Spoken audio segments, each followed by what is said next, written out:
What's up, guys? Blunt Guts here. This is a Watch Your Realms video, and today I want to talk about a brand new Guild Boss comp that I just put together. It's pretty cool. I didn't use Laurel at all. There's no friend assist, so this is just a straight 50k plus blood team. It runs on full auto pretty consistently from what I've seen. I've run it about 5 times. It has cleared 50k every single time.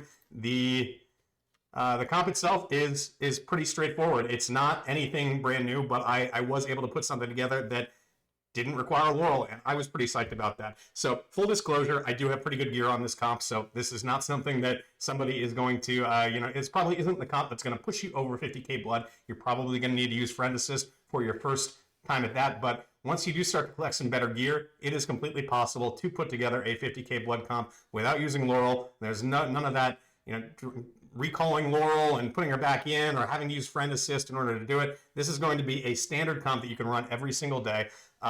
Couple of notes on it. So as you can see, it is a pretty chalky team as far as the Infernals are concerned. I do have Twin Fiend in here. It should be noted he is a 0, so you could probably pretty easily replace him with an A3 plus Pyros, and this comp would be just fine. Do have Azilla 2 here. She is a 0, so she's nothing special that way. My Setram is a 1, so I am getting the bonus of that extra shield damage when he does provide the buff to the other members of the team. So we can take a look at that Awakening real quick just to see what it does. But so when entering the fortress stance, grants a buff for up to 2 allies with the highest current attack within range, deals 30% more damage to enemy units with shield lasting for 15 seconds. So this does help, but what you will see when you watch the run is that I'm not particularly trying to time Setram's ultimate with the shield. I think I do on the 3rd shield, and it does help out there, but when I was trying to put this together, I didn't need it. I was able to get through. Really, the focus fire effect from Twin Fiend was enough to knock down that shield. So if you do have good gear and you're trying to find a kind of reliable auto run, this should be something that is achievable for you, assuming you have most of these heroes. Hex is A2. He is probably the one who's getting the most benefit from his Awakenings. Other than that, there's no real Awakenings here. I mean, Torador's Awakening, but Awakened, excuse me, but he is only he's only A1, and he is not used for anything except for providing invigoration. He's dropped at the beginning of the run, and that is it. That same goes for Wrath. Wrath is deployed at the beginning of the run to provide invigoration bonus to somebody, but other than that, he's not used at all. So as far as Nightmare DPS, all we're using are Valeria and Deimos. Other than that, it's a pretty standard comp. I am doing a little bit of a trick with Elowen and Valeria, where Elowen will actually provide heals to Valeria if I use their ultimates at the same time. Elowen will actually heal Valeria through the ultimate, through her ultimate. So that is something that you do need to kind of keep in mind. There are times when I am popping Valeria's ultimate that you would not be able to do so if you weren't using this trick, or say if you were trying to use Hollow. But at the same time, you could theoretically use a different DPS. If you had, like, let's say a Lugaru or something like that, another Nightmare DPS that was solid, you could probably do that. Other than that, I guess Lust would probably work. I did have Lust in this comp earlier. Somebody may have to play around with it to try to get that to work. What I found was that because of the RNG of Lust's ally, or Nightmare ally anyway, faction ally rage regen mechanic, where she has a 50% chance to provide 10% rage to one of her enemies when she hits them with her random lash, not one of her enemies, one of her faction allies. So in this case, that would really just be Valeria, because I had Lust in the Deimos spot before. So there was no other Nightmare faction ally on there, but what I found was that it was messing with Valeria's ultimate rotation, and so the timings were off. Valeria ended up dying, ended up tanking the run, so I wasn't able to use that.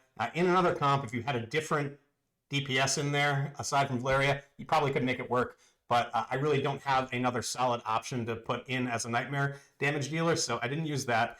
Of course, the lore bonuses, legendary lore bonuses, are going to be helping, but this is not supposed to be a progression comp necessarily. This is more of a kind of a convenience comp. This is a quality of life comp for people. So that being said, let's take a look at the run. I did record a video of it. I am just bad at placing things on my PC because I play on my phone all the time. So I recorded it on my phone. I'm going to talk over the comp as I'm doing it, and we will take a look and see how it goes. All right, guys, so I did move myself over to the other side of the screen because I think it'll be a little bit easier to talk. And ooh, I've got a weird kind of like pixely effect going on right there. That is a low production quality for you, so you are welcome for your viewing pleasure. So the first thing I'm going to do in here, I'm dropping in Hex, and then I'm dropping Elwyn right in front of him to give him the invigoration buff. Setram and Twin Fiend are going to go on the sides.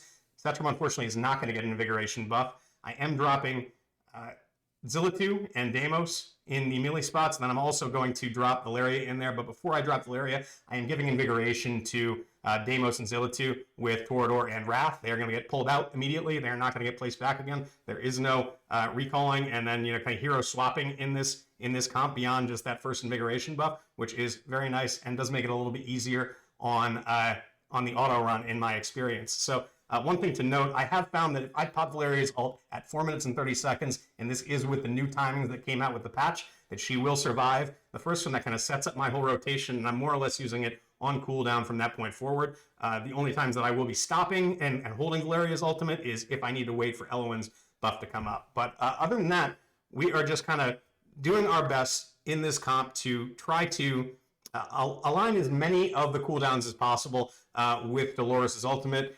It's kind of challenging, honestly. In particular, Setram is missing out on a bunch of damage because he is regenerating his rage bar slower than Hex and Zillitu and Valeria and even Deimos, I think. So he is not lining up all that much, but I am prioritizing when I'm using Twin Fiend's ultimate. If I have to wait 4 or 5 seconds in order to pop both Zillitu and Hexes with Dolores, I will do that. So that was kind of the goal. I may not have done it perfectly. You may watch this and think I missed some opportunities, and I probably did. But this is the best that I could do. I have been, since I kind of got to endgame, I have been compulsively running the guild boss. I don't know what it is. I love trying to improve. My score really doesn't go up all that much oftentimes, but I do feel like I found some kind of tips and tricks. And one thing that you should watch here is the way that I am popping Valeria's ult when I am not going to be kind of up against a shield. When I know that I'm going to be taking damage from the boss, I am popping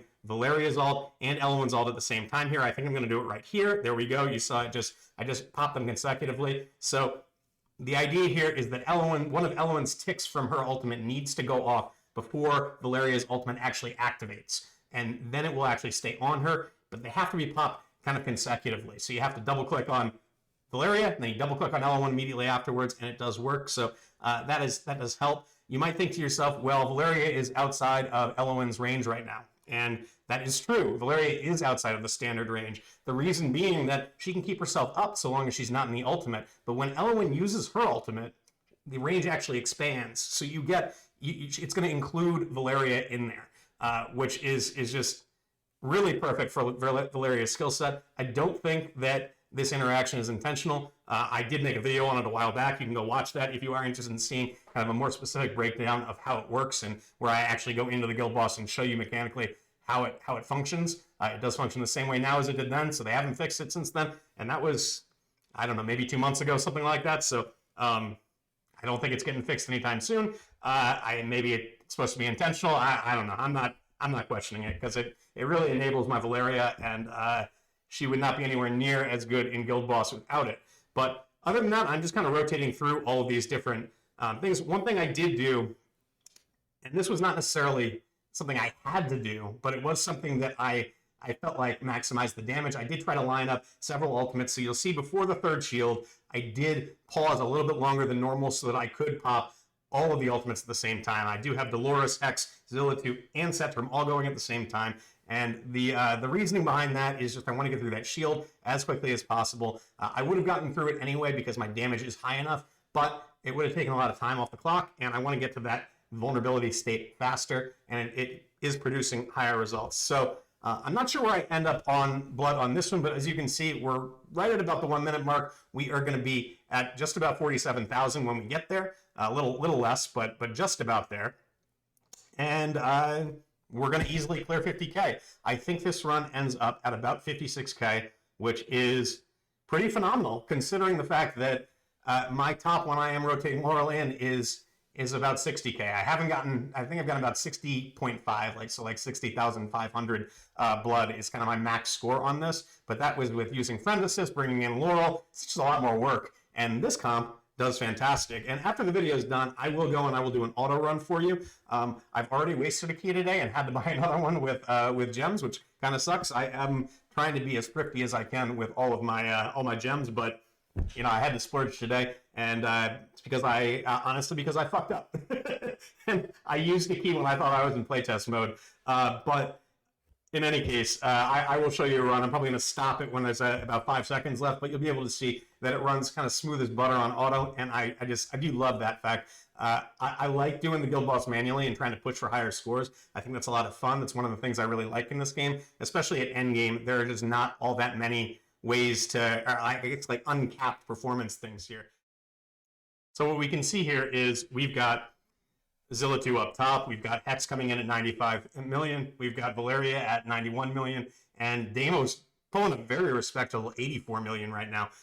Really impressed with Deimos' damage here. We've got Setrum in there at 44 million. He did take the biggest hit in damage from my regular comp. Although all of these numbers are a bit lower than when I have Laurel cycling in. But the overall blood result is actually pretty high. And I think that's facilitated by the fact that I'm not rotating heroes in and out. So I have got 8 pure DPS on the field, or not 8, excuse me. I guess I've got 5 pure DPS on the field, as opposed to I think 3 or 4 in my 4 in my regular comp. So the addition of that extra damage dealer really does kind of close the gap between the extra rage regen that Laurel provides.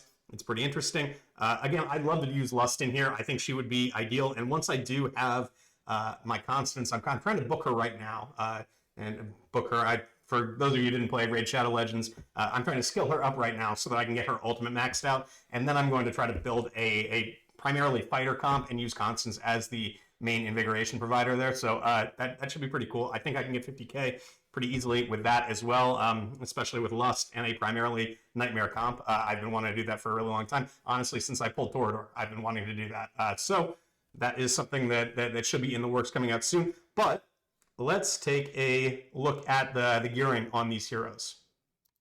All right, so let's get started with Twin Fiend here.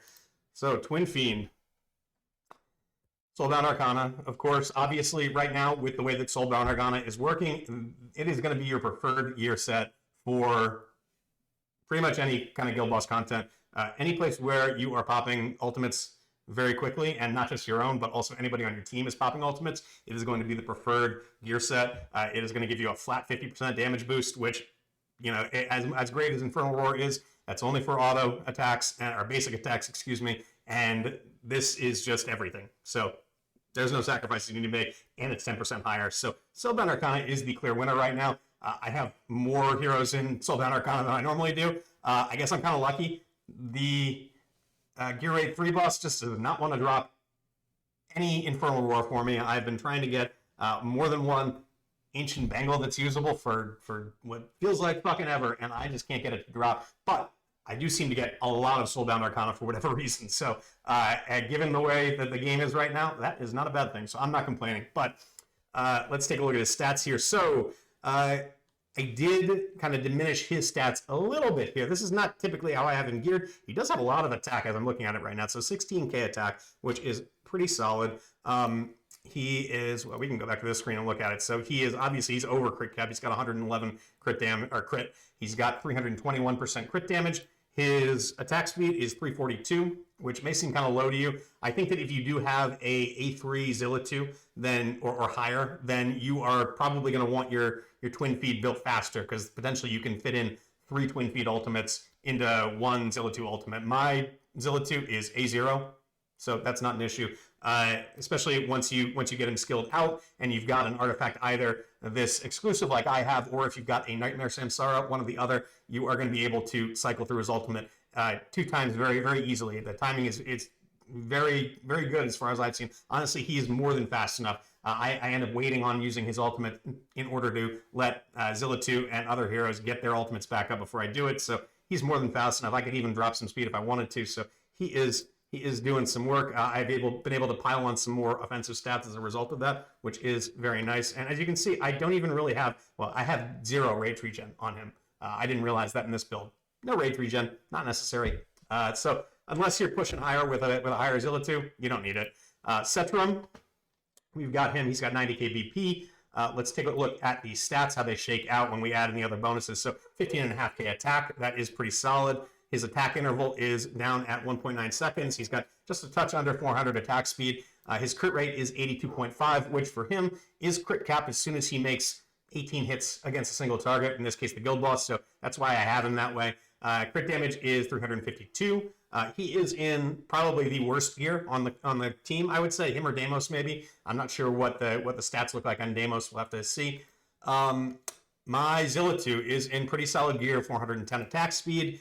She's got a little under 15K attack. I'd love to get that a little bit higher, but the obviously crit cap, 1.4 second attack interval. She does have 391% crit damage, which is pretty beastly, and she does fantastic damage. In my comp where I cycle Laurel in and out, she oftentimes is hitting for over 150 million in a run, which is awesome. But let's take a look at Valeria. So Valeria has the highest crit damage in the comp. She has got 17K attack. She is at 340 speed. I like that to be a little bit higher, but I need some better left side gear that has speed on it as well. The bad thing about left side gear and ancient gear is that you kind of are forced to pick your poison. You can't have all the stats that you want. The game just doesn't produce ancient gear like that, unfortunately. So you typically are making a choice between having attack bonus or attack speed. You're going to want crit damage and crit rate on all of your pieces, but you're not going to be able to have both attack bonus and attack speed on there. So, you know, it depends on the pieces you have available to you ultimately. But 414% crit damage, which is just ridiculous. 340 attack speed, like I said, 1.5 second attack interval. Crit capped, of course. HP is at 41K, defense is at 2941. The only reason I mention those stats is because if you are trying to keep your Valeria alive and she's dying, maybe you need to try to find some gear with a little bit more HP to make it work like I have it going right now. But in general, this build has served me really, really well. She does, in this comp, you saw she was doing, I think, about 90 million. In my standard comp, she ranges anywhere from 105 million to 115 million. Does really great damage. Really, really great damage, and I think it's all due to Elowen and that interaction I was mentioning before, so certainly something to keep in mind. Let's take a look at Hex here. So Hex is in pretty solid gear as well. Again, I'd like to have that speed up around 400, but my gear is just not quite there yet. I think as long as I can get over 350, I am happy. So 354 attack speed, 1.1 second attack interval. Crit capped, obviously, 380% crit damage, and his attack is at 14.3K, which is pretty respectable and solid. In the guild boss, you're going to want to concentrate more on crit damage than attack. As long as you can clear, say, like 13, 14K attack, you are good. That's kind of the way that I have built it. Other than that, the other damage dealer that's in here is, of course, Deimos, who did a lot more damage than I would have thought. But so what we've got here, he is super fast. He is super, super fast. So he has got, remember I was talking about making a trade-off between attack bonus and attack speed. In this case, these left side pieces, no attack bonus, but they do have speed. And the same with the chest. So we're getting a lot of crit damage. He's got just a touch under 350, I think, or maybe it's a little bit over with the bonus. No, it's not. So 344% crit damage. He's at a 1.3 second attack interval, so we've cut his base attack speed in half, essentially, by having the speed up that high. His attack is at 12K, which is, it sounds low, but his base attack is only 33. So that is, we've gotten him 4 times his base attack at this point. And he is, unlike the other heroes in this comp, he is built with, I think, 2 attack percent and then 1 crit damage percent on the right side. Everybody else has at least 2 crit damage and 1 attack bonus. I don't know if Valeria has triple crit damage. Probably not with her attack where it is, actually, as I'm thinking about it, which is pretty awesome. I can get over 400% crit damage that way at this point. So that's kind of cool. Certainly a benchmark I couldn't reach for a long time. But yeah, Deimos was tearing it up. And this is the first time that I've had Deimos in a comp and used him throughout the entire run. Typically, he's a hero that I swap in and out when I do my Laurel cycling in the other comp that I've mentioned. So pretty cool to see what he can actually do. Elowen is in an invigoration set. You can see here she's got decent stats, but nothing crazy. A little less than 15K attack. She does have a lot of healing effect, 234. Probably don't need that much, honestly, but it's served me well. She's doing her job, so no complaints there. Attack interval 1.7. I'd like her attack speed to be significantly higher, in truth. But in order to get her in the invigoration set, some sacrifices, they just had to be made. So that's why we ended up where we did. But she does a solid job there. Let's see. Who else have we not touched on? Let's go back to the comp here. I can take Dolores, of course. Let's take a look at Dolores. She's an invigoration as well. Total attack is 13.6k, which is pretty high. At least I feel like it's pretty high. it's all relative and how much you farmed. I haven't really farmed that much GR2, so I imagine there's some folks that do have higher attack on their Dolores, but it seemed pretty good to me. It does seem to be doing the job. Other than that, rage regen wise, I've got 32.5% on there. I think I've got about the same amount from my my Pantheon, so he's probably rocking about 65% rage regen in total. Well, and then plus the artifact, of course, I've got a golden scarab on there, so that's another 40%. So probably a little over 100% rage regen, which is solid and does show up. I think it's probably even more important in a comp like this where you aren't cycling with Laurel to give her extra rage, because she's going to have to generate all that rage for herself. So that is something to keep in mind. Let me see, Wrath. He's got Watchguard's Ambition, but you can see he's actually not wearing a full set of gear. He's just got Invigoration on, because that's all I'm using him for. And then I can show you Torador, but it is kind of the same deal for him. Where you at, big tanky boy? I feel like I'm always looking for Torador, and I can never find him. There he is. So he's in Invigoration as well. This is actually gear that I use in my GVG setup when I use my Torador. Pretty solid. It's tanky gear. If I was bringing him in another comp, sometimes I rotate him in and he's got Infernal Roar on, but he's literally getting dropped to provide Invigoration, so I just toss this on him to use for this comp, and that is that. So I think we covered everybody, right? Right? Come on, guys, answer me. Yeah, I think we covered everybody. So what I'm going to do is we are going to do an auto run here.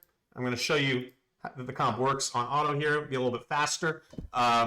You know, I feel like a lot of you probably aren't going to watch this, but, you know, that's okay. I just want to show that the auto run works. I didn't go over our artifacts, so I will mention it right now as we are watching this run. So Valeria is in a rank 22 Wailing Skull. Zillatu is in a rank 25 Wailing Skull. We've got a Realm Tier, our Realm Tear on Deimos. We have got a rank 25 Spirit Siphon on Hex. Setram is in his exclusive at level 10. Twin Fiend, I did show you, is in his own exclusive there. And then we have also got, who else, and what other DPS am I missing here? I think I covered them all, didn't I? Yeah, I did. So, those are the artifacts. I've got a Euphoric Orb, level 25 one on Elwyn, and I did show you the Scarab on Dolores. So that is that. I kind of love watching these damage numbers go up, because they just, when you're doing it on 3.5% speed, the damage goes so quickly that you can't even actually see the blood. It does make me a little nervous sometimes, but it is kind of cool. So I'm going to pause this when we get down to 5 seconds, and then we will see where we're at. We'll quit. We just passed 50k with about 20 seconds left. There is a big bit of burst damage that comes in. Whoop, don't want to waste a key. So we're at 53k right now. I think there is a lot of damage going out right now. We probably would have ended up at like 53.5, maybe 54k. Remember that the timer does go down all the way to 0 now, because since the patch. So it wasn't about to end in 2 seconds. We've got a solid 3 seconds of damage dealing left to do.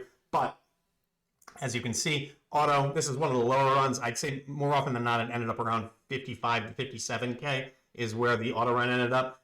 But this is where I ended up now. So this is kind of on the lower end. What is important, though, is that it is not anywhere close to 50k. It is solidly over 50k. And you can go back and you can watch, but nobody died in here. And that is the big thing. So when I was using Lust, like I was talking about before, we were getting some deaths on Valeria's part when the rage regen from Lust was kind of throwing things out of whack in the auto run. I think that in a comp that was it didn't have a hero like Valeria kind of getting exposed like that, then that might be able to be, you might be able to deal with that a little bit better. But you know, it is what it is. My comp is a little finicky, but not when you take out that random rage regen. So you reduce the RNG and it becomes a lot more consistent. So I'm going to quit out of this. We can take a look at the damage just to kind of close this out. But let's see. So you can see a little bit less than in the video that I showed. Some of these looks like Deimos was at 82. We've got Zilla 2 at 120. I think she was at 127 if I'm not mistaken in the other one. And I think that both Hex and Valeria were up around 90 million. So I know that Septrum was at about 44, and I think that Twin Fiend was around the same. So there you go, guys. Auto run. If you're looking for something to make your life a little bit easier, this may be a good comp for you. I do think we're getting into a point in our progression right now where we don't necessarily have to work so hard for the guild boss keys, which is kind of awesome. I mean, unless you'd like to, like me. If you're a crazy tryhard like me, then maybe you want to do it. But this is certainly a possible comp. And if you're thinking to yourself, like, of course you can do this. You have fantastic gear. My gear is pretty good. I don't think it's like as good as like a lot of the really end game people, but my gear has gotten really solid. And the reason is that I put a lot of time and effort into farming. If you are not clearing 50k blood, but you are close, like let's say you're doing 30k blood or something like that, it's time to stop using your gems for summons. You don't need to use your gems for summons anymore. You need to farm gear. Using your gems for summons is really good when you're early game, and it's really good when you're like end game. And by end game, I mean you are doing 50k blood. You have Nightmare Void Rift on farm. You're doing reasonably well in all the codexes. You know, there's not any content that you haven't beaten. You're clearing 21s on all the gear raids, like all that stuff. That is when you want to start using your gems for summons again. Like I think I just got to that point right now where my gear is really pretty solid across the board. I've got a lot of gear flexibility. I've got a lot of gold sets that I can bring in, as you saw. Got a lot of ancient gear. But you know, until you get to that point, there is just more power to be gained by gear than anything else. I mean, look at this team. I showed you before, but I do just want to show you the way that this worked again. So like these heroes, this is an A0 Twin Fiend. You could replace this with Pyros. It's an A2 Hex. Now, Hex's A1 is really good, don't get me wrong, and the A2 is solid to give them some more attack, but it's not an A3 Hex, which is when there's a huge power spike. This is not a A3 Zilla 2 where we're getting that crazy long ultimate duration. It's an A0 Zilla 2. Valeria is A0. Spectrum's only A1. So, I mean, you know, my Deimos is A5, but he could be replaced by like an A0 Lugaru, and I'm sure A0 Lugaru would damage him. That wouldn't surprise me at all. And if you do have Deimos, use some legendary, or not legendary, some epic soul stones on it. I mean, he's totally worth it, and they are, you know, they're not like common, but certainly something that you do get relatively often from the guild boss. Like I'd say, like I get one a week or so at least, plus what you get from Tide, things like that. And he's an excellent candidate to use some of those soul stones on because he is a really rare champion. He's not somebody that you're likely to pull 6 copies of. So I would just dump the soul stones in. That would be my recommendation. Anyway, guys, I hope this helps some of you out. I just thought this was a fun, kind of cool thing to put together. Good luck to you all. I appreciate you watching. If you did like the content, please like and subscribe. I'm going to be putting out more cool comps like this in the future, hopefully. But it really does kind of motivate me when I do get those extra subscribers and those likes. So please do if you enjoyed it. Otherwise, good luck to you all. Hope you all have a great weekend.